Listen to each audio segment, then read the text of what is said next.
여러분 안녕하세요. 고갯마루 임재입니다. 우리 채널 이름이 고갯마루듯이 지금 대자연 속에 들어가 있습니다. 또 이 영상 올리면은 많은 분들이 여기가 어디입니까? 하고 물어보시는 분이 계실 텐데 미리 알려드릴게요. 여기는 강원도 인제에 위치한 필레 약수예요. 그 이름 저도 생각이 이상해. 이게 필레 약수인데 어떻게 옛날에 이런 이름을 지었을까? 오늘 소개해드릴 차량은 쉐보레 콜벳 C7 스팅레이 수동입니다. 스팅레이, 여기 있다. 여기 뭐 보이세요? 이러고. 스팅레이가 가오리 종류인가 봐요. 그래서 이게 가오리 마크가 있어요. 저, 나름대로 제가 또 미식가라면은 미식가인데, 제가 이제 못 먹는 음식이 하나 있는데, 4kg. 그거 좀 먹기 힘들더라고요. 암모니아를 이렇게 부은 것 같은데, 어떻게 그거를 먹을 수 있을지 모르겠어. 자, 쉐보레 콜벳 하면은, 미국을 대표하는, 사실 미국을 대표하는 스포츠카가 콜벳, 다지 바이퍼, 포드 머스탱이죠. 근데 이제 저희 리뷰도 있지만은 머스탱은 2.3 에코부스트라 그래가지고 힘이 다 빠졌어 이제. 근데 콜벳은 끝까지 자신의 그 아이덴티티를, 그러면 바이퍼도 그렇죠, 유지하고 있어요. 그러면서 세대를 거듭해서 이 모델은 7세대가 됐고, 현재는 엔진 배치를 리어 미드십으로 바꾼 8세대 모델이 나오고 있습니다. 근데 개인적으로 좀 유감스러운 것은 국내에 그 쉐보레가 들어와 있잖아요, GM 대우가. 그런데 C6까지는 정식 발매를 했었어요, 콜벳을. 근데 C7은 정식 발매를 안 했죠. 그 바람에 국내에서는 정식으로 구입할 수가 없는 그러니까 국내에 들어와 있는 C7은 전부 미국에서 직수입된 차들이에요. 물론 이 차도 당연히 미국에서 직수입된 차입니다. 콜벳 하면은 일단 납작하죠. 근데 뭐 그거야 뭐 스포츠카니까 그렇다 치고, 그 다음 외관 모양도 뭐 이건 다 취향이 있긴 하는 건데, 개인적으로 저는 이 노즈가 길잖아요. 앞이 길고 뒤가 짧은 디자인이 굉장히 뭐 날렵해 보이고 스포티해 보이는 건 맞아요. 근데 이거 얘기하기 전에 이 차는 제가 이제 한 이유가 이게 너무 가벼워서 네트가, 알면서도 깜짝깜짝 놀래요. 보시면 이 차는 프레임이 알루미늄이에요. 자, 알루미늄인데도 이 차도 알루미늄 프레임을 여러 방식을 썼어요. 여기는 지금 그러니까 주물로 된 프레임에, 여기는 또 주물이 아니죠. 뭐 압연된 프레임, 뭐 용접, 리벳, 볼팅, 볼트 등의 다양한 방법을 이용해서 알루미늄 프레임을 만들었죠. 그러니까 이게 C6 시절에는 제 기억으로는 일반형 스팅레이는 철제 프레임이고 GO6에서만 알루미늄 프레임이었던 걸로 저는 기억을 해요. 근데 이제 C7은 다 알루미늄 프레임이 됐어요. 프레임은 이제 알루미늄으로 있고, 여기 나머지 캐빈이 플라스틱, 뭐 나무 등등을 이용해서 얹혀져 있어요. 그러다 보니까 이거는 뭐 매판 사고가 나면 이게 사고야, 그냥 탈착이야. 그렇죠? 구분이 굉장히 모호해요. 자세히 보시면은, 자, 그리고 고갯마루에서는 이야기하지 않을 수 없는 엔진의 위치가 있죠. 자, 제가 발을 탁 넣는 이유가 여기가 압축의 중심인데, 자, 엔진이 정말 거짓말처럼 압축상보다 정확히 안으로 들어가 있어요. 완벽한 프론트 미드십이에요. 이 프론트 미드십이, 그러면 이제 프론트 미드십이라고 말은 누구나 할 수 있는데, 프론트 미드십이 그러면 의미하는 게 뭐냐, 도대체 이거로 얻은 게 뭐냐 라고 말을 한다면, 저희 채널에도 있죠. 이게 구동 방식별 특징이 있습니다. 한번 보시고. 엔진은 그 전에부터 보아오던, 저는 아주 친숙하네요. 8기통 V8 OHV, 그러니까 밸브 구동 방식을 이야기하는 거죠. 여기 보시면은 지금 커버가 씌워져 있긴 한데, 이그니션 코일, 점화 코일이 여기 붙어 있고요. 스파크 플러그가 이 밑으로 들어가고 점화 배선이 하나씩 들어가 있어요. 아니, 점화 배선 참 오랜만에 듣죠? 요즘 점화 배선 있는 차가 어딨어? 그리고 ABS 모듈이 여기 있고요. 여기 또 서브 프레임이 밑에 보이시나요? 알루미늄으로 된 서브 프레임에 다 올려져 있어요. 그리고 스티어링 렉이 있고, 당연히 스티어링 렉은 저기 모터 드리븐이죠. 여기 지금 스티어링 모터가 보이죠? 파워 스티어링이긴 한데, 전자식이라기보다는 전 정확히 말하면 전동 모터식 파워 어시스트 스티어링이라고 불러야 될 것 같아요. 그러다 보니까 유압 구조가 굉장히 단순해요. 그리고 여기 보시면은 브레이크 진공 배력 장치, 우리 하이드로백이라 그러죠? 굉장히 용량이 커요. DOT4를 쓰라고 되어 있네요. 그리고 눈여겨보아야 할 것은 자, 보통 우리가 엔진 오일 주입구가 엔진에 붙어 있잖아요. 근데 이 차에는 엔진에 엔진 오일 주입구가 없어. 엔진 오일 주입구가 여기 있어. 엔진 오일 리저버, 그러니까 엔진 오일을 따로 모으는 통이 여기 있기 때문이에요. 이게 무슨 말인가 하면 이 차는 Z51이라는 옵션인데 드라이 펌프, 그러니까 엔진 오일 순환 시스템이 우리 일반적인 웻 펌프가 아니라 드라이 펌프를 쓰고 있어요. 그래서 오일 리저버가 따로 있고 엔진에서 떨어지는 오일을 다 스캐븐징 펌프로 빨아당겨서 이 통으로 다 일단 모아요. 그리고 이 통에서 다시 오일을 공급하는 거죠. 이거는 진짜 레이스카에서만 쓰는 방식인데 이거를 콜벳이 썼어요. 레이스카네. 이거는 하면서 봐. 드라이 펌프를 쓰는 차가 포르쉐에서든 GT3 계열 돼야 되거든요. 일반 911도 드라이 펌프가 아닌데, 자, 912 터보도 드라이 펌프구나. 어쨌거나 뭐 오일 순환 방식에서는 더할 나위 없이 최고의 방식을 쓰고 있어요. 발전기가 보이죠? 흡기 에어클리너가 여기 있는데 에어클리너 교환하기 아주 나쁘더라고 이거. 이거 좀 독특하다. 이거 레이스카에 있는 걸 한 반 정도 썼어요. 원래 진짜 레이스카는 이렇게 안 생기고 라디에이터에서 나오는 공기가 엔진으로 안 들어가고 이렇게 격벽을 쳐가지고 본네트를 찢어서 위로 나오게 돼서 그것으로 냉각도 하고 앞쪽 다운포스도 형성하는데, 그거를 아예 반도 아니고 한 25% 정도의 면적으로 그것을 해가지고 이걸 보셔야 돼요. 이쪽으로 나오게 했어요. 이거 분명히 앞쪽 다운포스를 생성하는데 도움은 되겠는데, 이거 뭐 안 되진 없는 것보다 낫다 그래도. 그리고 보시다시피 플라스틱 재질이에요. 이거는 나중에 중고차 성능 점검에서 이거를 보나? 의미가 없겠죠? 설령 뭐 교환했다 하더라도 그거는 의미가 없어 보여요. 그리고 이제 브레이크를 한번 보시죠. 이 차는 아까 말한 Z51 패키지가 들어가서 브레이크 로터가 직경이 25.4mm, 직경이 1인치가 더 커요. 그리고 이제 그 덕분에 브레이크 캘리퍼가 조금 더 커졌죠.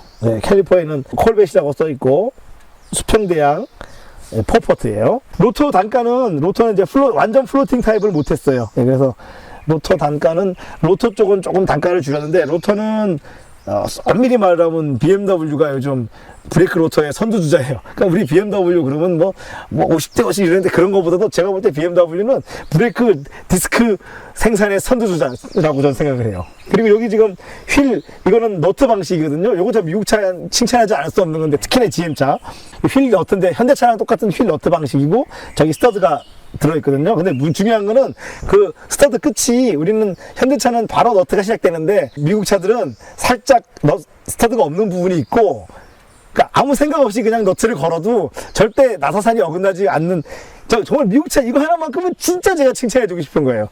왜 그런지 아시죠 여러분? 독일차는 반대로 볼트 타입이잖아요. 타이 하나 걸려면 얼마나 짜증나는지 아세요? 근데 미국 차는 그 부분은 정말 좋아요. 지금은 순정 타이어는 아니다. 이게 원래는 245 4018인데 지금 이 차는 265 3518이 장착되어 있어요. 앞에.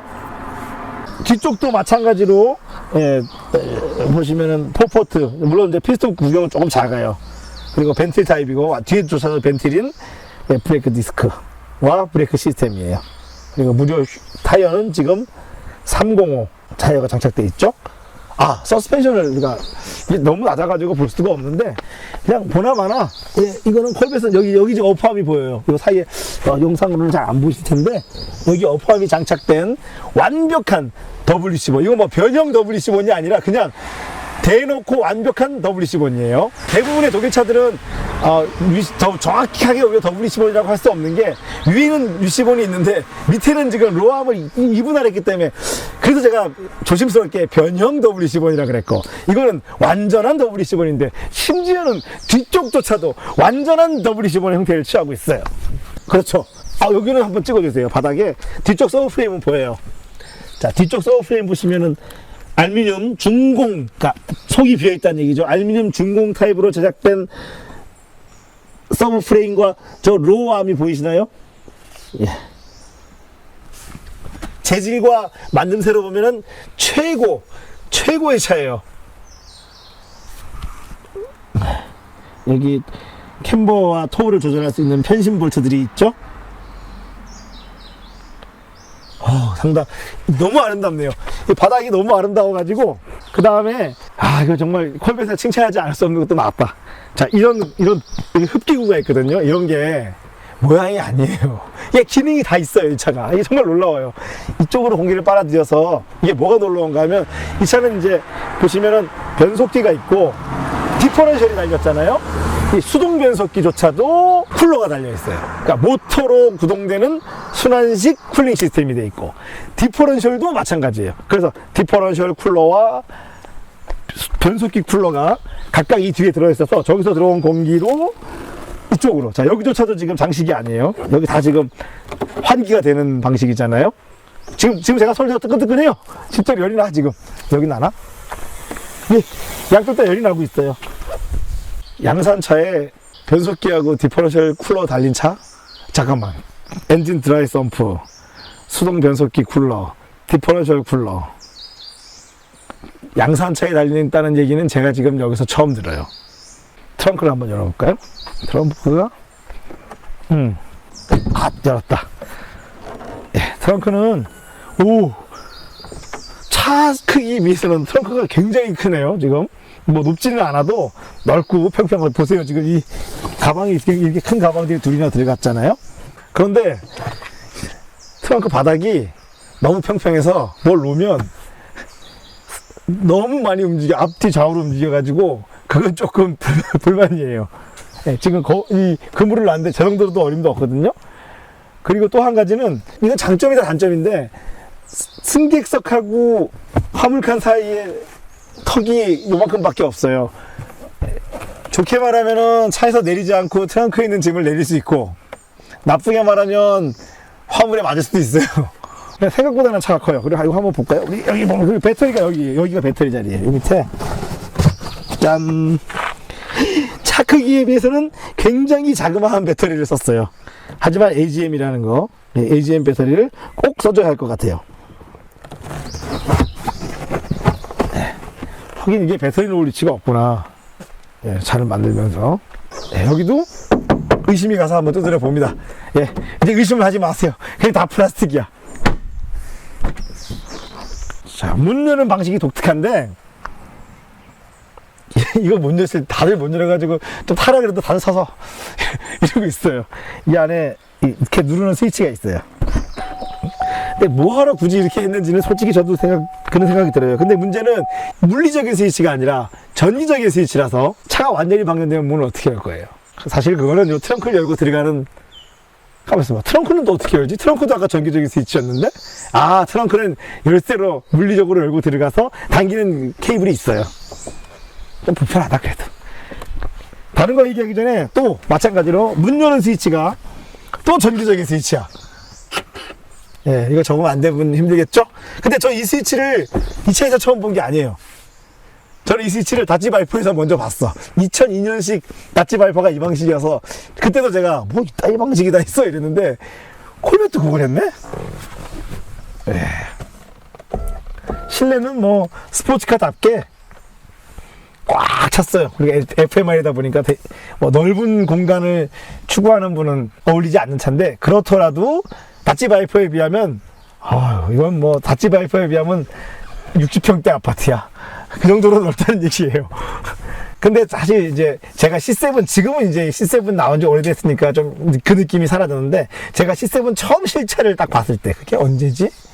굉장히 오래됐거든요. 하여튼 처음 나왔을 때 딱 봤는데 우와 전 깜짝 놀랐어요. 아니 이게 내가 아는 콜벳이 맞나? 왜냐하면 내가 아는 그 전까지 C6 콜벳은 3 로터리 타입의 공조기에 모니터 따위는 상상도 할 수 없고 그 다음에 여기 은색 장식, 그러니까 크롬 장식이나 이런 은색 장식물은 생각할 수 없는 오로지 순정, 그러니까 검정색 플라스틱으로 도배된 미국제 스포츠카였거든요. 내가 아는 콜벳은. 근데 이건 아니야. 여기 뭐 은색 장식도 돼 있고 이 스위치에 지금 크롬 장식도 돼 있고 이거 뭐 하나 그 다음에 여기 뭐 나름 가죽에다가 이 스티치 보이세요? 이게 지금 콜벳이라고 믿을 수 있어요?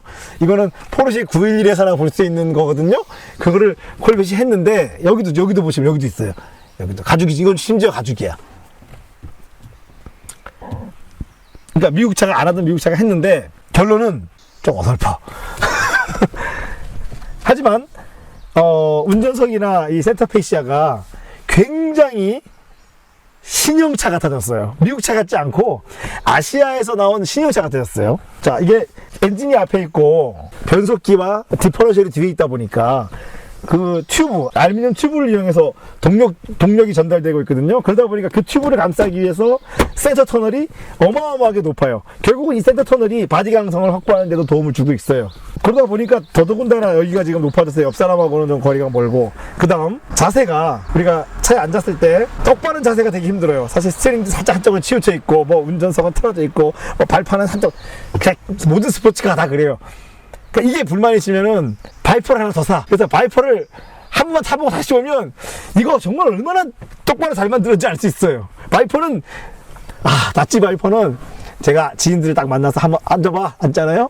그러면 되게 딱 타면은 브레이크 먼저 밟아보잖아. 분명히 스톱이 걸리는데 딱 타면은 갑자기 안에서 왕 소리가 나요. 이게 뭔 얘기인가 하면 보통 차 브레이크 페달이 있어야 될 위치에 악셀 페달이 있다는 얘기거든요. 그러니까 페달이 다 이렇게 쏠려 있으니까. 그러니까 이렇게 운전을 해야 돼, 바이퍼는. 그래서 들어가자마자 왕 소리가 나는데 이건 그 정도는 아니야. 딱 악셀 페달이 있어야 될 위치에 있어요. 스티어링 휠 크기는 최신차답게 그렇게 크지 않고 적절한 크기예요. 시트도 너무 그렇게 높지 않고 적당한 높이에 있어요. 그리고 시트의 착좌감은 베리 굿. 여기 딱 이게 보시면 어깨를 약간 벌려주는 게 있는데 이게 포르쉐로 치면은 스포츠 옵션 시트야. 기본형 시트에 없는 건데 콜벳은 기본입니다. 운전 자세도 저한테는 잘 맞네요. 시프터 필링도 지금 서 있지만 예, 좋아요. 서 있을 때는 이렇게 조작이 좋은데 달려갈 때는 또 안 그러던데. 센터 터널에 사물함이 있는데 이건 정말 영수증밖에 못 넣겠어. 깊이가 여기 더 나죠. 최고 깊이가 이거밖에 안 돼요. 이거는 영수증 따위나 지 이거는 뭘 넣으란 얘기야 도대체. 응? 카드도 넣을 수 있겠다. 아니 근데 진짜 난 토요타 86에서 이걸 처음 봤는데 테두리가 없는가, 프레임리스 리어 미러라 그러죠. 아니 이걸 내가 미국 차에서 보다니 정말 너무 생소하네요. 이거는 기본형임에도 불구하고, 그러니까 컨버터블 모델이 아님에도 불구하고 이 천장이 리트랙터블이라 그러나 이거를? 아닌가요? 하여튼 뭐 사람이 손으로 조작을 해서 탈착을 할 수 있어요. 해볼까요? 근데 제법 탈착 이 메커니즘은 되게 좋은데 이 알루미늄으로 돼가지고 레버가 기분이 되게 좋아요.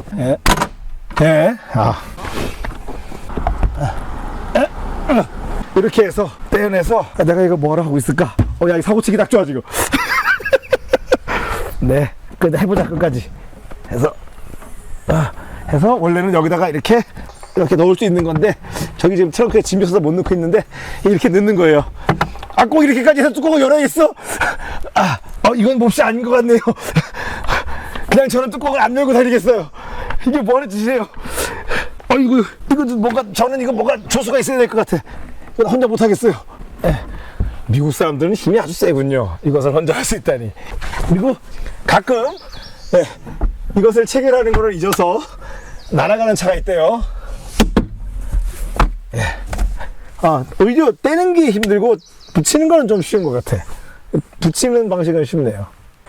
여기 보시면 이제 스위치들이 있는데 어떻게 여기까지는 조금 아시아틱했는데 여기 오니까 바로 아메리카가 되는데 여기는 뭐 아무것도 없어요. 그냥 근데 스위치 감촉도 굉장히 싸구려틱하다. 그러고 보니까 우리가 이거 콜벳 자동 변속기를 한번 리뷰했기 때문에 그것도 한번 궁금하신 분들은 저희 아래 설명란에 있는 링크를 따라가 보시면 보실 수 있어요. 더 이상 특별히 볼 게 있나요? 빨리 한번 가봅시다.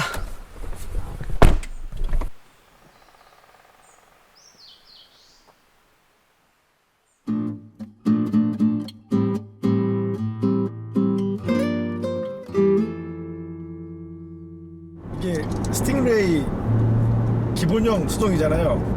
근데 이게 어떻게 기본형이 될 수 있지? 힘이 이렇게 센데? 이게 지금 요즘 차들이 거의 다운사이징이 되면서 뭐 하기야 우리 메세스 63AMG도 4000cc 배기량의 터보차저잖아요. 근데 이거는 지금 자연흡기 6200cc인데 정말 아이들링 근처에서의 힘이 이건 말도 안 돼요. 그러니까 이게 반대로 어느 정도인가 하면은 힘이 저회전에서 너무 세서 악셀을 밟기가 조금 무서워요.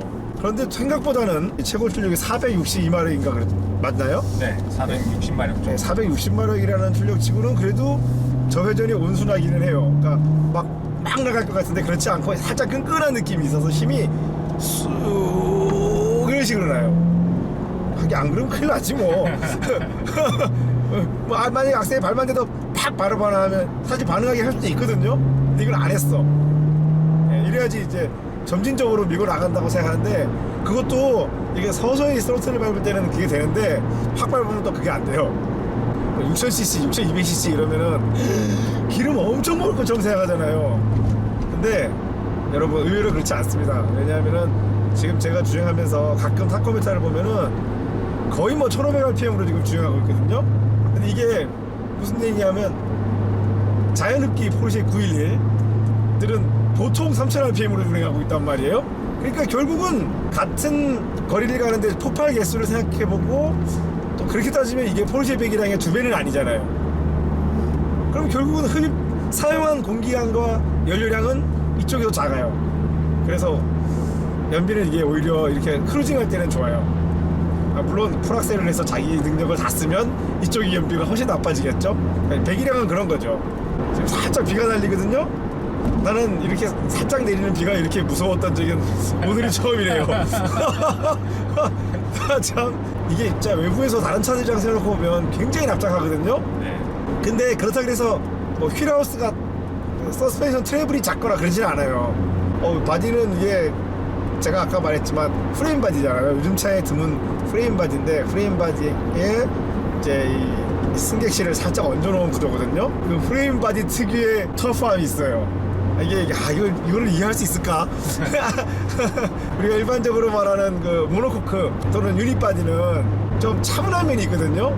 근데 이거는 뭐라 그럴까, 약간 좀 프레임과 이 사람이 타고 있는 부위가 약간 따로 노는 듯한 느낌이 있거든요. 이게 이걸 어떻게 말하지? 근데 뭐 그렇다 그래도 비슷한 포맷의 다치 바이퍼 보다는 훨씬 온순해요.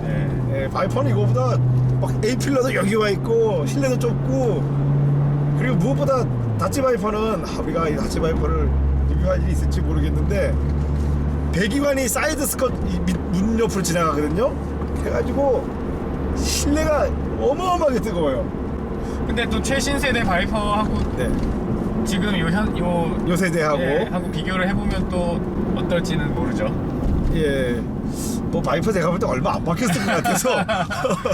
왜냐면 바이퍼는 이 콜벳은 엔진하고 변속기가 떨어져 있잖아요. 네. 근데 바이퍼는 여기 붙어 있거든요. 네. 그러다 보니까 특히나 실내도 좁고, 근데 더 사실은 제가 볼 때는 이 바이퍼와 어떻게 보면은 이제 바이퍼는 크라이슬러 차잖아요. 낫지니까. 그리고 콜벳은 쉐보레 GM 차인데 어떻게 보면은 바이퍼가 제 생각에는 콜벳 매운맛, 콜벳을 더 레이시하게 만든 차. 그러니까 그게 더 진짜 뭐라 그럴까, 진짜 완전히 그냥 가격도 사실 그게 더 비싸요. 미국 오타쿠 성님들을 위한 차. 근데 그거에 비하면 콜벳은 편해요. 서스펜션도 부드럽고. 이것도 얘기를 안 할 수 없죠. 우리가 일반적으로 스포츠카 그러면 다들 뭐 서스펜션이 이 스프링하고 댐퍼가 엄청 딱딱한 걸로 생각하잖아요. 전혀 그렇지 않아요. 이건 정말 오해예요. 그렇다고 해서 또 그러면 미국 차가 출렁출렁 하느냐, 또 그것도 아니에요. 딱딱하지 않으면서 출렁이지도 않아요. 그렇다고 이게 뭐 벤츠나 BMW의 서스펜션 보다는 또 부드러워. 물론 조절할 수 있죠. 서스펜션의 강도를 조절할 수 있는데 하여튼 다 가능해요. 조절로. 지금은 뭐죠? 표준 모드인가요? 지금은 스포츠 모드로 되어 있습니다. 스포츠 모드임에도 불구하고 아반떼 N보다 부드러워. 안 믿어지시죠 여러분? 저는 이제 믿어요. 아반떼 N9조차도 이거보다 단단해요. 벨로스터 N은 말할 필요도 없어요. 왜냐면 그거보다 딱딱한 차를 본 적이 없으니까. 콜벳 이러면은 모양만 보고 무조건 막 트랙에 어울린 차 이렇게 생각하시잖아요. 그게 아니라 제가 타보니까, 제가 뭐 이 차는 조금 예외가 있다. 우리가 이 차는 리뷰 제공을 받아가지고 잠깐 타보고 하는 얘기가 아니죠. 우리가 지금 거의 6개월 가까이 일상용 내지는 업무용으로 써오면서 느끼는 건데, 이건 정말 진정한 그랜드 투어러예요. 너무 편해. 그러니까 이게 어지간하면은 고속도로에서 기어를 한번 6단까지 7단이구나 7단까지 가잖아요. 근데 7단까지 한번 가면 다시 기어를 조작할 이유가 없을 정도예요. 그러니까 변속기가 없는 차를 만들어 버려요. 토크를 가지고. 저는 이제 콜벳을 C4, C5, C3도 있어. C3, C4, C5, C6 이제 C7까지 타보는 거거든요.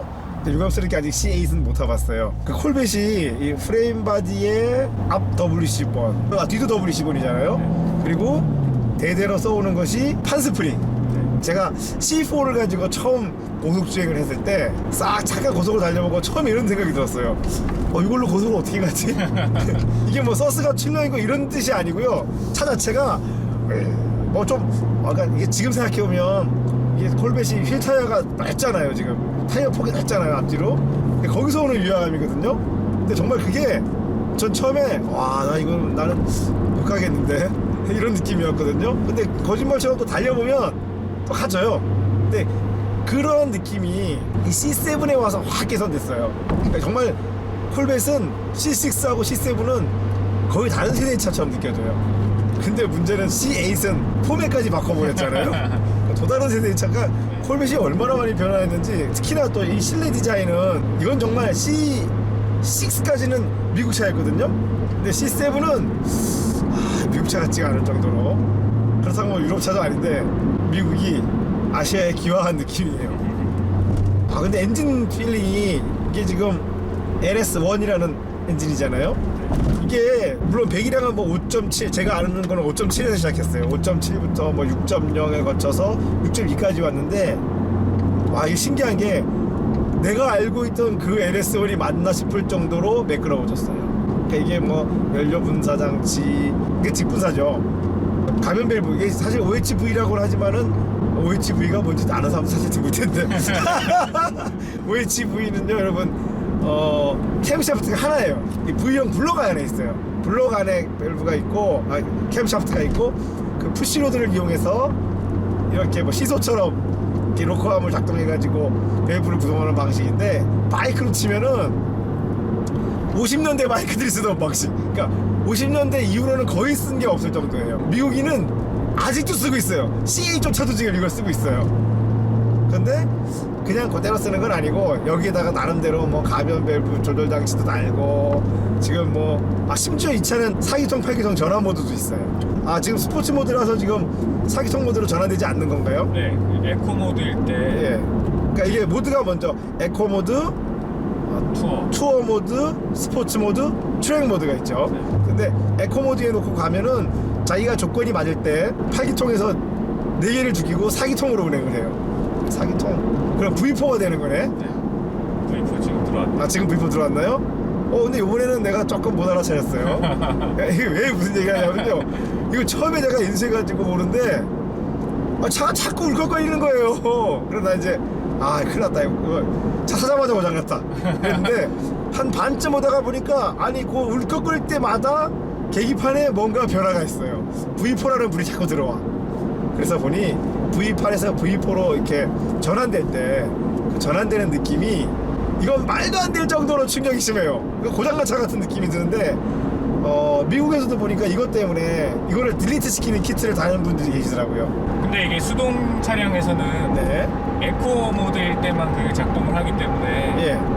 뭐 굳이 그거를 딜리트할 필요는 없는데요. 우리는 그냥 딱 투어 모드로 바꾸면 원할 되니까. 때만 에코 모드를 네. 쓰면 되니까. 네. 근데 이제 오토매틱 차량에서는 그게 원치 않을 때도 자동 변속기는 네. 달라요, 또 이거랑 세팅이? 이게 이제 그냥 일반 드라이브 모드일 때 그게 바뀌나 봐요. 그러니까 이제 오토매틱은 네, 무조건 할배들이 살 거 알고 있었어.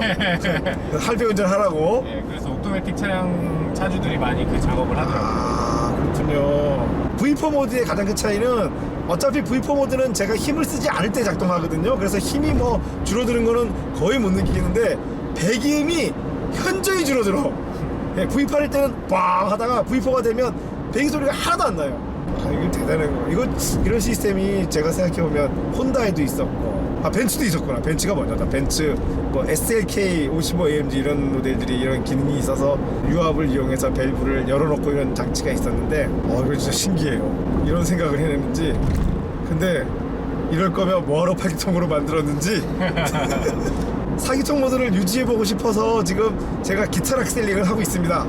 근데 유지가 되네요. 유지가 되고 잘 가요. 지금 과격한 주행만 안 하면 문제가 없죠. 그리고 이 수동 변속기를 보니까 제가 생각나는 게 있는데, 예전에 미국 차들, 미국 스포츠카들 콜벳이나 다치 바이퍼는 스킵 시프트라는 기능이 있었거든요. 1단으로 서서히 출발을 하잖아요.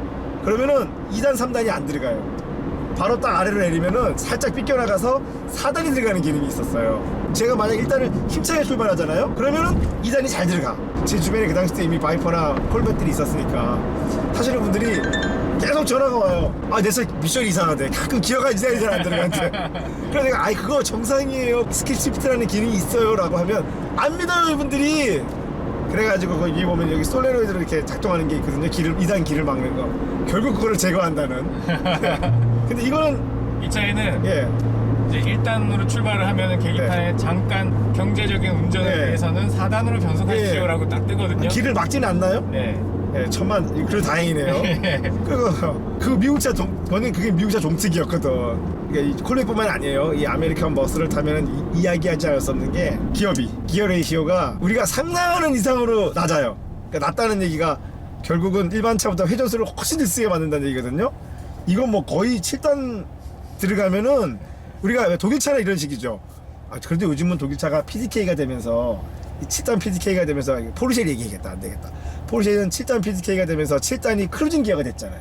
그 이전까지 6단 수동 변속기들은 전부 다 6단 최고 RPM, 최고 회전수에서 딱 최고 속도가 나오게 돼 있어요. 그러면 이게 무슨 말인가 하면 6단 고속도로 크루징이 어지간하면 3, 4천 RPM이거든요. 한 120-130km만 가도. 네.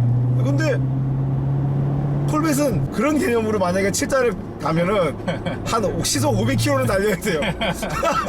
아 근데 이제 이거는 PDK만 포르쉐들은 또 이 콜벳 같은 기업을 가지고 있잖아요. 근데 미국 차는 6단 시절에도 그랬다는 거죠. 그러니까 지금은 7단이라 7단이 그 역할을 하고 있는데 예전 6단 기어 시절에는 6단 기어비가 제가 기억에 0.5대 1이야. 그러니까 이게 무슨 얘기인가 하면은 1대1 직결 1대1이 있고 오버드라이브라는 말 있죠. 자동 변속기 보면 왜 OD 스위치 예전에 있었잖아요. 기어비가 최종 단의 기어비가 1대1보다 더 낫다는 뜻이거든요. 야, 근데 이거 자동차 역사를 모르면 내가 이거 암만 얘기해봐야 무슨 말 하는지 모를 텐데 BMW의 예를 들어서 230 M3 같은 스포츠카들은 최고 단이 1대1이에요. 근데 제네시스 쿠페도 그렇구나. 제네시스 쿠페 같은 경우는 6단은 오버드라이브란 말이에요. 그래서 오버드라이브가 들어간 게 그 속에서 RPM을 회전수를 낮췄을 수 있는 어떤 나름대로의 최신 기술, 최신은 아니다. 하여튼 내 기준에 왜냐면 그전에는 그런 게 없었으니까. 하여튼 그랬어요. 역사의 상해로 그래요. 미국 차는 오버드라이브 수준이 아니라 1대1을 넘어서는 오버드라이브가 예를 들어 0.8대1도 오버드라이브잖아요. 0.5대1이라니까요. 예전부터 6단이. 그러면 오버 더블 드라이브인가? 하여튼 그게 미국 차의 특징인데 물론 엔진이 저에 대해서 워낙 토크풀하니까 가능한 얘기죠. 시프터 필링은 굉장히 좋아요. 이게 저쪽 기아가 저기 뒤에 있는데도 불구하고 시프터 필링에 이제 그 점수를 순위를 매기자면 MX-5 ND보다는 한참 아래고 86보다 조금 아래. 아 근데 시프터 필링 조작감이 여성 운전자는 전혀 고려하지 않았어요. 저도 힘이 센 편은 아닌데 조금 무거워요 필링이. 특히 2단 처음에 이제 냉전 출발 시에 2단은 되게 힘들더라고요. 그렇죠. 그래도 우리 왜 포르쉐 911이나 박스터 카이맨에다가 왜 쇼시프트 한 차 있잖아요. 네. 그거보다는 가벼워요. 그러니까 포르쉐 911 박스터 987 정도가 되겠어요. 순정 시프트 레버와 쇼시프트 레버 사이 정도. 제가 미리 얘기할게요. 사실은 이제 우리가 구할 수만 있으면은 구형 1세대 바이퍼 저는 많이 타봤으니까 이런 얘기를 할 수 있는데 시프터 필링은 바이퍼가 갑이에요. 왜냐하면 바이퍼는 엔진하고 미션이 여기 붙어 있어가지고 시프터가 변속기 바로 위에 달려 있잖아요. 그리고 시프터가 이렇게 짧지 않고 그러니까 시프터 레버 작동은 작은데 레버 자체는 길게 붙었거든요. 그 느낌이 정말 그건 뭐 진짜 철컥철컥 하는데 그거를 겪어보지 않은 분들은 참 제가 미안한 지경이에요. 바이퍼 엔진보다 이게 지금 바이퍼 8.0이잖아요 1세대가. 그게 최고 수명 450마력이거든요 바이퍼 엔진보다 이게 더 훨씬 더 힘차게 느껴져요. 아무래도 바이퍼는 가변 밸브 이런 기능이 전혀 없이 오로지 순수한 배기량으로 8000cc잖아요. 근데 이거는 배기량은 6200cc지만 훨씬 더 신기술이 많이 들어가가지고 이게 더 매끄럽고 힘찬 느낌이 있어요. 네. 그래도 바이퍼가 또 이거보다 나은 점이 있다면은 일체감은 좀 더 들어요. 지금 이게 콜벳이 뭐가 문제인가 하면은 뭔가 특별한 좀 일체감이 좀 떨어져 아직도. 이게 이래서 어려워요. 이게 무서워요. 그게 이제 위화감이야 우리한테. 이거에 비하면은 포르쉐 911은 싹 꽂는 것 같은 느낌이 있다는 거죠. 그리고 제가 늘 말하지만은 이 앞 WC1 서스펜션이 조금 애매모호한 느낌을 준다는 얘기를 제가 전부터 좀 했잖아요. 네. 그거의 끝판왕. 네, 그러니까 독일 차들 BMW나 메르세데스 벤츠 기타 포르쉐도 요즘 파나메라 같은 거 있잖아요. 근데 그건 뭐 다 어디 차랑 아우디 심지어 이런 독일 3사의 WC4는 나름대로는 좀 스트럿 같은 차분한 느낌을 주는 방향으로 진화했거든요. 근데 이 미국 쪽 WC4는 정말 그 미국 WC1 특유의 뭔가 떠있는 듯한 애매모호한 느낌을 주는 느낌이 딱 있어요. 이게 충격 흡수 이런 능력은 좋아요. 근데 딱 직관적인 스테어링 필링이 없다는 거죠. 이게 반대로 얘기하면 이것 때문에 편한 건데 그렇죠. 예, 두 마리 토끼를 다 잡을 수가 없는 거죠. 제가 근데 꼼꼼히 생각을 해봤어요. 아니 근데 왜 콜벳 그러면 이 똑같은 포맷을 비교해야 될 거 아니에요. 그럼 페라리 전륜구동 후륜구동 페라리들 있잖아요. 앞에 엔진 있는 페라리들, 그 다음에 SLS, AMG, AMG GT 등을 생각해 보면 그 중에서도 콜벳이 유난히 특이한 느낌이 있어요. 제가 볼 때는 이 투어링 능력을 강화한 거죠. 이게 V4, V8이 지금 자기 마음대로 왔다 갔다 막 하는데 신기한 거는 저도 좀 적응을 했는지 그 위화감이 처음만큼은 없어요. 이상하다. 차가 좋아졌나? 그런 것 같습니다. 이상한 이게 안 왔는데? 그죠? 네. 이제 참 좀 있네. 예 지금 딱 이랬어요 차가. 배기에서 한번 딱 네. 느껴지죠. 배기만 그러는데 여러분 차는 한번 진동이 딱 한번 들어와요. 네. 근데 이 정도면 탈 수 있겠는데? 네. 그렇겠죠. 나 탈만하게 만들어 놨겠지. 이분들이 이거를 미국에서 이상하게 만들었겠어요. 근데 여기서 이제 우리가 이런 또 질문을 한번 가져봐야 돼요. 그럼 왜 C8은 갑자기 이 콜벳의 특징인 FMR을 버리고 RMR로 갔을까? 우리가 오늘 그 해답을 찾기 위해서 지금 인지 스피디움으로 가고 있는 중입니다. 그러니까 저는 제 생각에는 사실 이 차로 트랙 100번 타봤잖아. 예. 거기서 얻은 결론, 그러니까 타이어가 지금 순정 출고 타이어였을 때를 기준으로 생각해보면은 갈 수밖에 없었겠더라고요. 왜냐하면 출력이 이제 너무 세가지고 FMR로는 뒷바퀴, 후륜으로 구동력을 다 전달할 수가 없어요. 이 토크와 이 출력으로는. 그러다 보니까 어쩔 수 없이 엔진을 뒤로 얹어서 뒷바퀴의 접지력을 더 얻는 방법밖에 없겠죠. 이 미국 회사가 OHV 엔진도 아직까지 안 버리는 이 사람들이 엔진 위치를 바꿀 정도면 얼마나 고심을 해서 했겠냐는 거죠. 기회가 되면 C8하고 딱 1대1로 기록 한번 비교해봤으면 좋겠는데 C8이 의외로 판매가 많지 않은 것 같아요. 보이질 않아요. 자동차 판매 사이트에서만 보여요. 이 LS1 엔진이 캐딜락, 에스컬레이더 들어가고 지금 미국 차에 두루두루 쓰고 있거든요. 그런데 정말 신기한 거는 그 용도에 맞춰서 하드웨어가 조금씩 변경됐다는 거예요. 이게 무슨 얘기인가 하면 에스컬레이드에 들어갈 때는 큰 SUV니까 저회전 토크가 중요하거든요. 그때는 압축비를 낮춰서 저회전을 강하게 가고, 콜백 같은 스포츠카에 들어갈 때는 압축비를 올려서 고회전 성능을 향상시켰어요. 이거 뭐야, 엔진 하나로 요만큼씩 바꿔가지고 온 사방 다 써먹겠다. 근데 우리도 그렇긴 하다. 생각해보면 코나에 들어가는 엔진이 아반떼도 들어가고 다 들어가잖아요. 엔진이 어떤 느낌인가 하면 이게 8기통 치고 8기통이면 원래 좀 매끄러워야 된다고 생각할 수도 있는데 예전에 8기통 그렇지 않았거든요. 이 LS1이. 근데 이게 너무 매끄러운데? 완전 무슨 기름 발라놓은 것처럼 돌아가요. 어떻게 이럴 수가 있지? 아니 무슨 8기통이 왜 12기통만큼 매끄럽지? 그러니까 초월화 맞네. 이게 왜냐면 C6까지만 해도 약간 거친 느낌이 있었거든요, 엔진에. 근데 이건 거친 느낌이 하나도 없어요. 갑자기 엔진에 막 버터를 누가 이렇게 발라놨어. 이거 그 정도로 매끄러워요. 정말 놀라워요. 시속 100km 정도로 가는데 회전 7단도 있군요. 7단 넣어야겠다. 예, 제가 왜냐면 저는 6단짜리 차밖에 안 타봐가지고 시속 100km로 우리말 100km로 주행하는데 RPM이 1400 정도도 안 돼요. 자, 그러니 이 정도면은 제 포르쉐 911이었으면은 거의 2배의 회전수거든요. 거기다가 12라서 흡입되는 공기량도 사실 DO70보다 조금 작아요. 훨씬 효율적인 거지, 참. 네, 실제로도 연비 게이지 인스턴트 퓨얼 이코노미가 거의 10리터를 찍고 있어요. 이상을 찍고 있어요. 네, 뭐 4리터, 5리터, V4 모드로 가면은 심지어 4리터가 찍히고 있어요, 지금. 3리터도 찍히고 있어요. 지금. 약간 내리막이긴 합니다만 3에서 6을 왔다 갔다 해요. 이게 프레임 바디에 지금 외판이 지금 전부 다 플라스틱이잖아요. 그리고 이것도 그런지 모르겠다. 예전 C5 때만 해도 이 플로어 패널의 발사가 뭐냐, 우리 왜 모형 비행기 만들다 보면은 나무 재질 중에서 가장 가벼운 나무 재질이 있거든요. 예전에는 아마 카본 파이버가 나오기 전에 모든 가벼운 재질에는 발사를 썼단 말이에요. 이 발사판을 깔았단 말이에요, 예전에는. 지금은 어떤지 모르겠어요. 발사가 왜냐하면 가볍고 흡음 성능도 있거든요. 그러다 보니까 프레임은 튼튼한데 우리가 승객이 타고 있는 이 부분이 살짝 얹혀져 있는 부분이죠. 승객실이 계속 살짝 덜덜거리는 느낌이 있어요. 왜냐하면 강성이 거기서 오는 게 아니잖아. 우리가 유니바디는 전체에서 합쳐져가지고 쉽게 말해 종이배가 꽉 접어서 딱 강성이 오잖아요. 근데 이거는 그게 아니거든요. 그러다 보니까 승객실이. 근데 이거는 이것만 그런 게 아니야. 기아 엘란, 다치 바이퍼, 그 다음에 지금 콜백까지 이 특유의 약간 이 덜덜거림이 있어요. 지금 C7은 덜덜거림은 있지만 잡소리는 없어요. 바이퍼는 잡소리가 심지어 제가 아는 사람은 다치 바이퍼 사가지고 바로 팔았어요. 잡소리 때문에.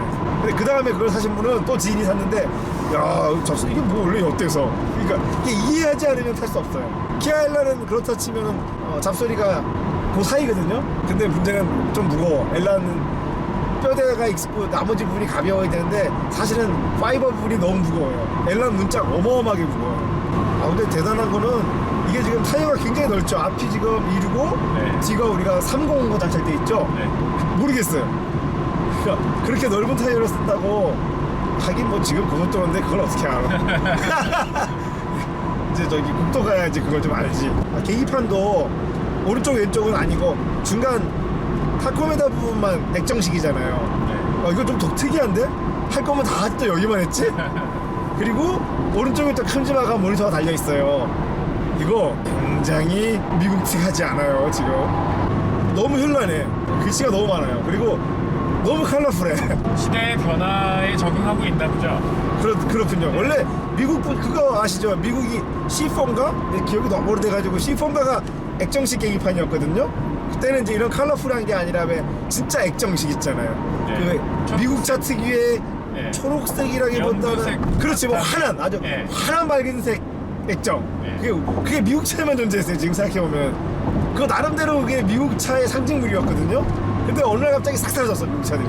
그게 뭐 그러고 보니까 GM차 콜벳, 그 다음에 캐딜락들이 그거를 썼었어요. 그런데 이거는 그거에 비하면 뭐 너무 컬러풀해가지고 멋있다고 느껴져요. 이거는 옵션 중에 Z51 패키지가 들어갔죠. 그러다 보니까 앞브레이크가 조금 크죠. 로터가 1인치 크고. 그래요? 서스펜션 차이는 없나요? 어차피 MRC라서. MRC.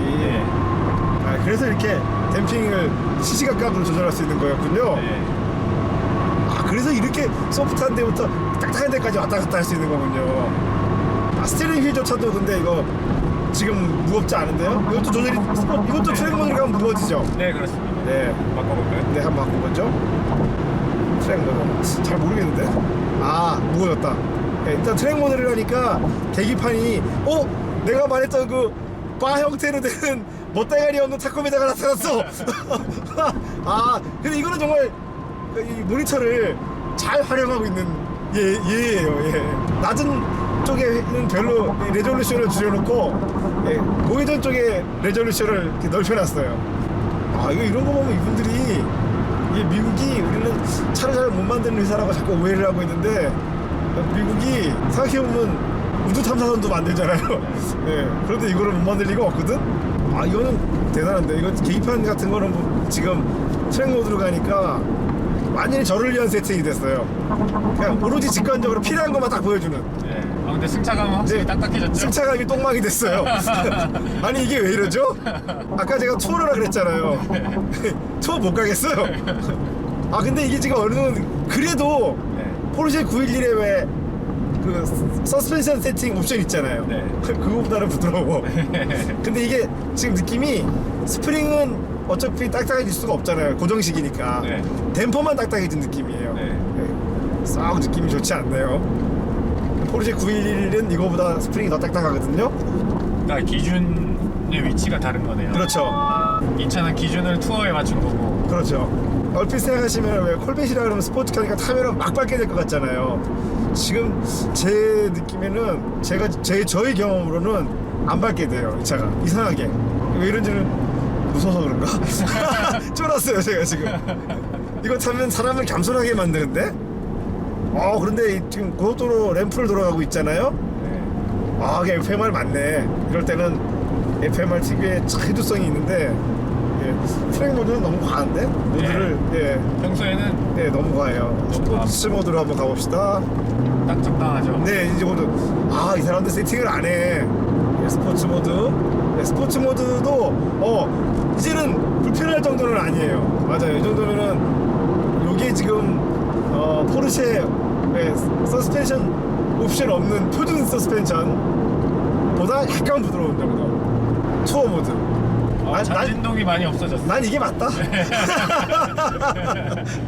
이코노미 모드보다는 요 투어 모드가 맞네요. 칠다리 좀 불편해요. 힘을 너무 많이 줘야 돼. 그도 그럴 것이 너무 이 촘촘하게 이 시프트를 해야 되니까 안 그러면 자꾸 5단이랑 착각할 수 있잖아요. 그러니까 이게 7단은 힘을 많이 줘서 넘기게 돼 있는데 힘을 너무 많이 줘야 돼요. 이 힘을 주는 정도가 어느 정도인가 하면요 여러분, 나만 하는 얘기 자꾸 해가지고 미안하긴 한데 혹시 포니 원 타보셨어요? 타봤어요. 포니 원 타볼 기회가 있는 사람이 별로 없었나? 포니 원, 2가 기어, 후진 기어를 어떻게 넣냐 하면은 4단 기어가 있고 후진은 시프트 레버를 아래로 누르면서 제끼는 타입이거든요. 그 정도 힘이 들어가. 이게 지금. 근데 사실 뭐 7단 한번 넣으면 뺄 일이 별로 없잖아요. 그렇죠. 네. 그래서 이 포니 원이 여성 운전자들이 운전하기 굉장히 힘들었어요. 후진 기어 때문에. 근데 이게 지금 그 생각이 나는 정도의 이 조작 힘이 필요해요. 지금 타이어가 우리 뭐죠? RS4 아니에요? 네, 맞습니다. 근데 타이어 소리도 별로 안 나는데? 네. 야, 그러니까 타이어 소음도 굉장히 줄여놨어요. 이거 신기하네. 이럴 수가 있지? 풍절음도 별로 안 들리죠. 풍절음은 거의 안 들리죠. 풍절음은 거의 없죠. 이렇게 풍절음이 없는 차는 저는 본 적이 없어요. 모양 때문에 그런 거예요. 그렇죠. 포르쉐 911도 이거보다 풍절음 훨씬 심하거든요. 사실은 포르쉐 911이 풍절음이 심하지. 네. 왜냐면 그나마 991이 조금 낮아졌지. 그 전까지는 앞창이 빨딱 서 있잖아요. 잠깐만. 아니 심지어 프레임 리스트 도는데 지금 풍절음이 안 나는 거예요? 이거 말도 안 되는데? 저는 그래서 이 프레임 리스트가 싫거든요. 네. 이 풍절음 때문에. 네. 근데 이 차는 오늘 뭐 날을 잘 잡았는지 밖에 바람이 안 불어서 그런지 풍절음이 곧 안 나요. 이게 지금 8착식 루프잖아요. 네. 타르가 탑 정도라고 생각할 정도면 되는데 네. 문제는 이게 이제 수동 조작이죠. 근데 수동 조작 자체가 아니라 예, 그냥 수동 탈착이야 그냥. 그렇죠. 예, 수동 탈착. 근데 이게 어쨌거나 수동 탈착이 되게 하다 보니까 여기 약간 유격이 있어요. 그래서 여기서 가끔 가다가 소리가 조금씩 나는데 이건 뭐 이 차의 문제가 아니라 콜벳 자체의 문제예요. 다 나요. 근데 오늘은 소리가 안 나네요. 해가 안 떴잖아요. 네. 결국은 열팽창이 짭소리를 만드는 거기 때문에 네. 오늘은 해가 안 떠가지고 차소리가 별로 안 나네요. 굉장히 이 차를 지금 시승하는데 굉장히 좋은 조건이에요. 어느 기어 단수에서나 차가 다 가잖아요. 기어를 자꾸 안 바꾸게 돼. 제가 5단에서 무심코 가다가 지금 아차 하고 또 바꾸고 이런 나쁜. 왜냐하면 엔진이 그만큼 부드러워요. 그러니까 회전수가 올라가도 좀 진동이 있으면 기어를 바꿔야겠다 생각했는데 너무 엔진이 매끄러우니까 뭐 기어를 올려야겠다는 생각이 잘 안 들어요. 맞아요. 저도 운전하다 보면 가끔 기어 바꾸는 거 깜빡하고 그렇죠. 그냥 가게 되더라고요. 근데 어떻게 이게 매끄러운지. 근데 이 느낌이 이 회전수가 올라가도 매끄러운 느낌이 신기하게 스파크 M400에도 있었어요. 같은 회사 차잖아요. 네. 제가 스파크 탈 때 제가 이 차를 가끔 타면은 어떤 생각을 했냐 하면은 야, 쉐보레 제일 작은 배기량과 제일 큰 배기량을 바로 번갈아 탈 수 있다니. 근데 그 느낌이 서로 유사성이 좀 있어요. 스포츠카라는 게 무조건 쫙 붙는 느낌이 들지 않아요. 더 무서워요, 사실 스포츠카. 진짜 스포츠카는 더 무서운 느낌이 있어요. 근데 그걸 극복하는 게 아니라 그거에 적응을 해야 돼요. 아, 이것도 역시나 엔진 소리보다 미션 소리가 더 커요, 지금.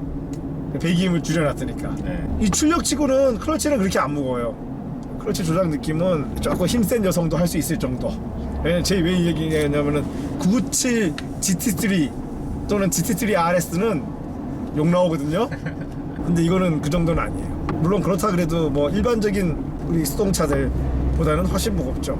근데 밖에서 이렇게 봤을 때는 되게 차가 납작해 보였거든요. 네. 근데 안에서 운전하고 갈 때는 잘 모르겠어, 그런 느낌을. 그냥 본네트가 조금 길구나 하는 정도. 근데 스티어링 무게, 뭐 서스펜션, 엔진 반응 모든 게 저는 투어 모드가 저는 딱 어울리네요. 역시 저는 영감인가 봐요. 근데 왜 가끔 이제 콜벳 영상 해가지고 유튜브 찾아보면은 그냥 아내랑 투어 가는 게 아니라 미국 아재들이 그 이렇게 기역자 코너에서 왕 뭐 해보다가 뭐 남의 차 받거나 화단으로 쑥 들어가는 거 그거밖에 없던데 그 콜베에서 원래 그런 용도의 차가 아닌가라는 생각이 드는데 그게 그분들이 특별히 바보라서 그런 게 아니라 차가 정말 그렇게 어려워요. 힘이 너무 세니까 이게 평소에 힘을 안 써보시다가 어디 이제 남들이 자꾸 카메라 비추고 사람들이 보니까 이게 뭐 내가 오늘 뭔가 보여주고 왔어 이러고 하다가 그런 낭패를 당하시는 분들이 많더라고요. 어서 본 건 있는 거지. 네, 유독 하여튼 이 콜벳이 그런 영상이 많고. 네. 그러니까 어쨌든 힘센 차 갖고 있으면서 그 힘을 한번 써보고 싶잖아요. 그리고 이제 연습 좀 하고 써야지. 그리고 그게 그분들이 못하는 것보다도 우리가 섰다 할 때는 타이어가 식어 있잖아요. 네. 그러면은 뒤에 힐 스피드 잘 나지만은 사실은 앞 타이어가 잘 안 붙어요. 그래서 카운터를 줘도 카운터가 잘 안 먹을, 그러니까 앞차가 접촉이 떨어지니까. 그래서 그런 낭패를 겪는 경우가 있거든요. 그래서 조금 타이어를 데워 가지고 그것도 하셔야 돼요. 아니 지금 이러면은 지금 제가 이제 타콤에다가 6,500부터 레드존이거든요. 네. 이거 뭐하러 이렇게 만들었지? 레드존은 2000으로 바꿔야 될 것 같아요 지금부터. 레드존 2000 하니까 갑자기 그런 거 생각난다 또. 배엔진. 배엔진은 회전수가 얼마 안 쓰잖아요. 아, 그런가요? 그럼요. 네. 우리 버스도 얼마 안 써요. 네. 네, 버스도 많이 써봐야 뭐 2500 RPM 이렇게 쓰거든요. 그런 게 생각나요. 우리가 유심히 안 봐서 그렇지 이 대형차들은 배기량은 큰 대신 회전을 많이 안 쓰거든요. 그게 생각나요 지금 이 차에서. 버스급이지 뭐. 회전 쓰는 게 버스보다 더 나죠. 야, 근데 이런 2인승 차에 6200cc라니 다시 생각해봐도 정말 어마어마하네요. 이 OHV 엔진이 배기량 대비 최고 출력이 낮기는 낮네. 네. 왜냐하면은 SLS AMG 같은 경우가 같은 배기량이잖아요. 근데 뭐 출력이 훨씬 세잖아요, 이거보다. 맞아요. 근데 그 엔진이 저회전은 조금 더 이거보다 약하고 DOCC니까 고회전이 쫙 뻗는단 말이죠. 그 반대인데? 이건 저회전이 쭉 뻗고 고회전이 약간 무딘데. 네. OHV는 아무래도 고회전에서 불리한 구조이기 때문에 방식이기 때문에 모든 면이 다 좋을 수가 없거든요. 엄밀히 말하면 이거 트럭에 딱 맞는 엔진인데. 트럭에 많이 사용하잖아요. 그래서 예, 쉐보레. 트럭 OHV가 그냥 트럭 전용 엔진이 맞아요. 네, 그거를 저는 예전부터, 그러니까 예전이라는 건 제가 학생 때부터 80년대 때부터도 와 이미 80년대도 그런 느낌이 있었어요. 아니 OHV를 아직도 쓴다고? 그러니까 80년대 그 얘기했어요. 근데 지금은 2020년이 넘었는데 맞아 아직도 써. 아 근데 생각해보니까 콜벳이 80년대에 OHV를 한번 버리려고 했던 적이 있어요. DOCC를 썼던 적이 있어. 로터스 네. 로터스와 기술 제휴를 해서 DOCC 엔진을 얹은 적이 있었어요. 와, 나 얼핏 지금 기억나네. 학창 시절 때 이 잡지에서 보던 기억이 나거든요. 뭐가 마음에 안 들었는지 조금 하다 말더라고요.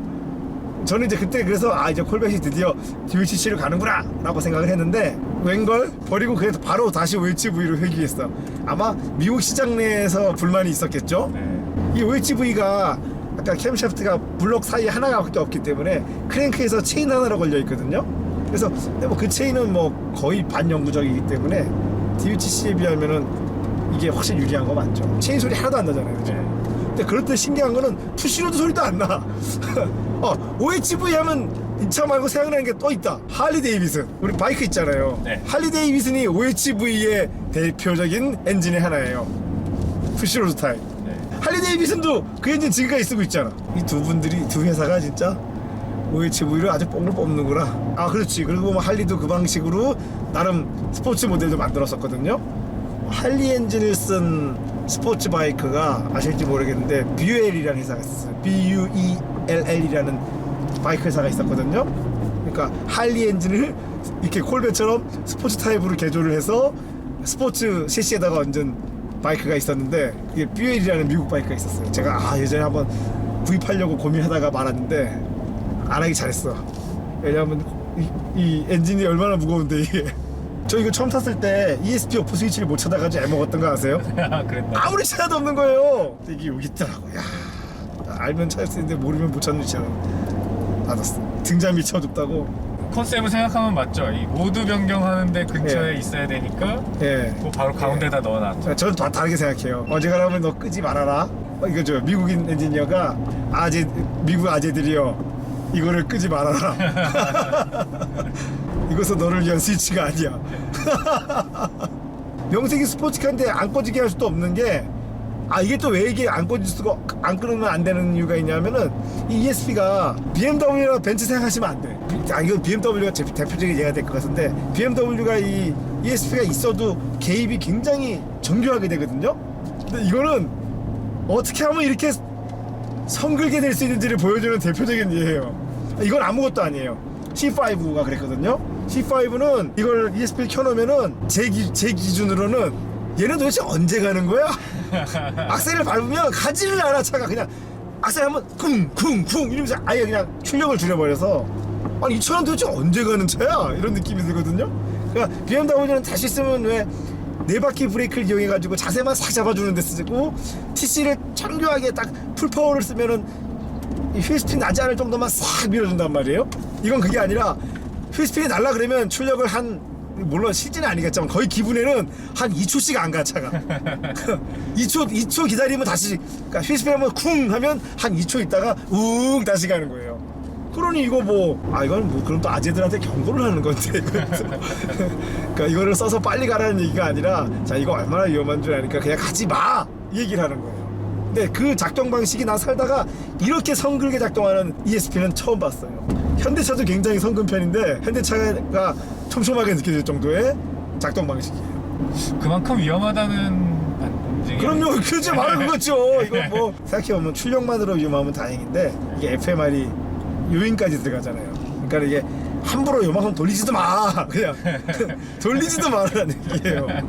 휠스핀은커녕 돌리지도 말라는 얘기니까 그거를 잘 새겨 들어야 돼요. 저는 개발자의 의견을 존중합니다. 근데 그래놓고 자기는 나는 왜 끄고 다니는 거야 이거.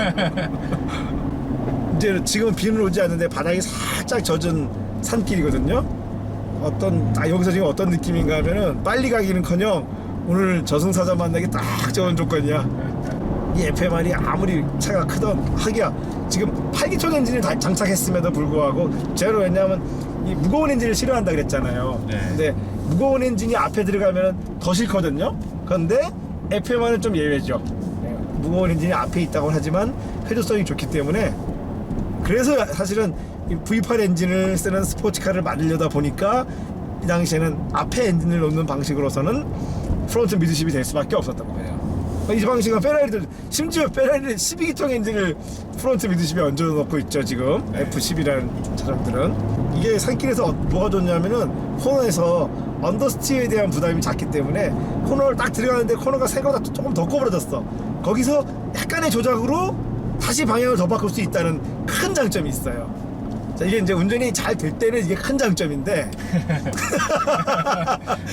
운전이 안 될 때는 이제 뭐냐 이런 거 알려주는 데는 없잖아요. 솔직히 얘기를 해야지. 이게 제가 말했을 때 이게 장점인데 이게 FF차나 앞에 엔진이 많이 튀어나갔던 86이 좋겠다. 86 같은 FR을 운전하시는 분한테는 이게 어떻게 느껴지냐면은 내가 코너를 그냥 돌고 싶었을 뿐인데 코너 안을 너무 파고 들어가서 벽을 보고 있어 차가. 그런 느낌이에요. 그러다 보니까 스티어링 조작이 다 섬세해야 돼요. 그러니까 스티어링 조작이 섬세하고 섬세하다 그러면 또 부드럽고 느리게 조작하는 걸 연상하시는 분이 계실 수 있는데 섬세하다는 거는 양을 맞추면서 재빨리 조작하는 거거든요. 이거를 하지 못하게 되면은 렉가를 자주 만나야 되는 네, 그런 차예요, 이 차가. 이게 그리고 출력이 세다 보니까 악셀 페달도 정말 인간 TCS가 될 수밖에 없는 차예요. 이거를 힘 약한 차처럼 이게 풀악셀을 즐기시는 분한테는 예, 또 마찬가지로 공업사 사장님과 아주 친해질 수 있는 기회를 드립니다. 지금 보세요. 이 젖은 노면이 지금 언더스티어 때문에 우리가 굉장히 무서워해야 되는 상황이었잖아요, 방금 전이. 네. 근데 그런 걱정 없이 그냥 쑥 갔어. 근데 그게 또 문제야. 그러다 보니까 마치 이 차가 모든 코너를 다 갈 수 있을 것 같아. 그거 아니에요, 또. 착각이에요. 네, 항상 모든 차는 여기를 제가 갈 수 있는지 또는 아직 접지가 남아있는지 확인을 살짝 해야 됩니다. 근데 스로틀 리스판스는 바이퍼보다 일부러 완만하게, 지금 이게 정확히 말하면 스로틀 바이 와이어, 그러니까 우리가 말하는 전자식 스로틀이잖아요. 네. 그러다 보니까 스로틀이 반응이 지금 투어 모드라 그렇게 했구나. 스로틀 반응이 내가 좀 과격하게 해도 살짝 완만하게 해줘요. 약간의 그 시간 지연을 가지고 해줘요. 이게 바이퍼랑 달라. 바이퍼는 직동식이야, 그냥. 딱 되면 막 이러거든요. 근데 이쪽이 맞아. 근데 그거 너무 위험해, 바이퍼는요. 수동임에도 레브 매치 기능이 있거든요. 아주 근사해요, 레브 매치. 이 차 LSD도 있죠. 네. 전자식 LSD 들어있어요. 전자식 LSD. 그러니까 이게 전자식 LSD라는 게 그러면은 단판식을 네. 전자식으로 아마 재현할 수 있을 것 그러니까 같습니다. 오해하면 안 되는 게 브레이크를 잡아가지고 만드는 LSD가 아니라 네. 본격적인 LSD가 들어가 있는데 그 답판을 조건에 따라서 붙였다 안 붙였다 하는 LSD가 있다는 얘기죠. 네. 예. 그러니까 기계식 LSD인데 그걸 조건에 맞춰서 붙였다 안 붙였다 하는 선택적으로 작동시키는 네. LSD가 들어있어요. 예. 이런 게 근사해요. 이런 발상이 요즘 잘 하지 않잖아요. 될 수 있으면 기계식 LSD 안 넣으려고 그러는데, 그러다 보니까 제가 볼 때는 그렇게 만든 이유가 있어요. 이게 지금 뒷타이어가 넓잖아요. 네.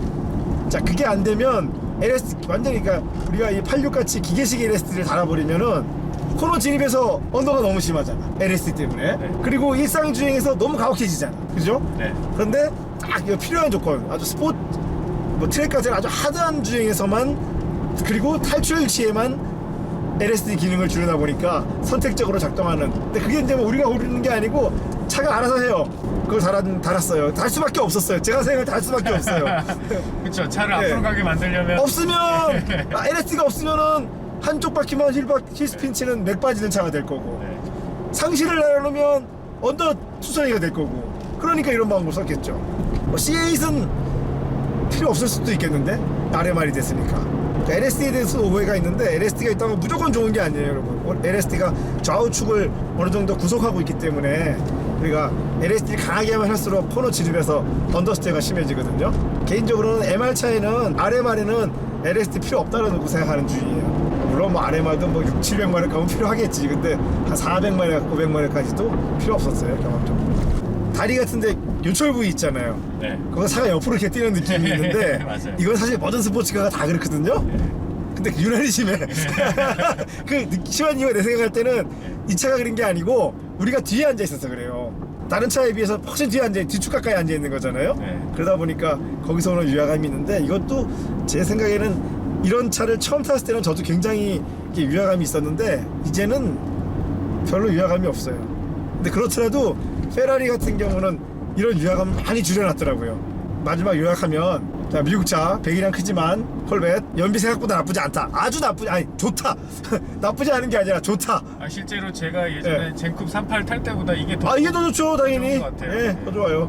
지금 포르쉐 911이 최신 991.1 정도에 육박해요. 그러면 포르쉐가 3.8로 연비 나쁜 건데? 근데 자동차세 압박은 좀 있겠네요. 네, 그렇겠죠. 네, 배기량이 크니까 자동차세가 조금 많이 나오는데, 그 다음 콜벳 서스펜션 너무 딱딱하지 않다. 그 콜벳은 진정한 초월하다 정도가 오늘의 요약이 되겠습니다. 근데 이거 타고 다니면 자꾸 사람들이 이거 물어보더라고요. 아저씨 이거 페라리예요? 들어본 적 없어요? 저는 많이 들었습니다. 그렇죠. 예. 자, 그래서 적은 돈으로 페라리를 사는 이득을 취할 수 있다. 특히 이게 색깔이 빨간색이라 그런 것 같아요. 그렇군요. 네. 그 얘기 듣고 보니까 페라리 캘리포니아나 F12가 네. 비슷해요. 맞아요. 네. 그 콜벳이 그걸 노린 것이 아닌가라는. 근데 그렇게 말을 할 수는 없어요. 왜냐하면 이 폼에서는 콜벳이 원조니까. 콜벳 입장에서는 화가 날 거야. 아이고 우리가 원조인데 왜 우리가 이런 소리 들어야 되지? 어? 근데 또 반대로 페라리를 보고 아저씨 이거 콜벳이에요? 그러면 엄청 화날 거 아니야 이거. 그건 비싼데 이거보다 한 이 차에 거의 4배 가까이 될 텐데 가격이.